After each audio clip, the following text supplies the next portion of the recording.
Dear brothers and sisters, ముందుగా పూజ్య గురుదేవులందరకు హృదయపూర్వక నమస్కారాలు. ఈరోజు మనం whispers from the brighter world అనే కార్యక్రమంలో ప్రియతమ గురుదేవులు పూజ్య బాపూజీ మహారాజ్ అందించినటువంటి విస్పర్ని విందాం.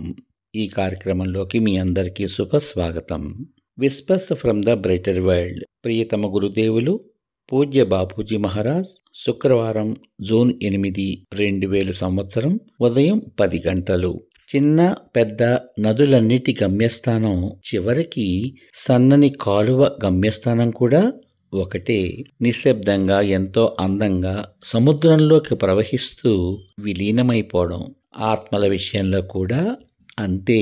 ఆత్మలు తమ యాత్ర పూర్తి చేసుకున్న తర్వాత తమను తాము కృపా సముద్రంలో మునిగిపోయి ప్రేమతో నిండిపోయి నిరంతరం ప్రకంపిస్తూ ఉంటాయి. చిట్ట చివరి గమ్యస్థానం ఆ విధంగా ఉంటుంది. ఈ సుదీర్ఘ ప్రయాణాల తరువాత ఒక్కోసారి వేదనతో కూడిన ఈ యాత్రల తరువాత తప్పక దైవత్వ స్థితికి చేరుకోవలసిందే. కాలంతో పాటుగా ఆత్మ కూడా వేగం పుంజుకుంటుంది. తన ప్రకంపనను తీవ్రం చేసుకుని తన లయకు అనుకూలంగా ఏకమై తన కక్షలో తిరిగే ఏర్పాటు చేసుకుంటుంది. ప్రేమతో ప్రకంపించడమే మనం చేరుకోవలసిన లక్ష్యం.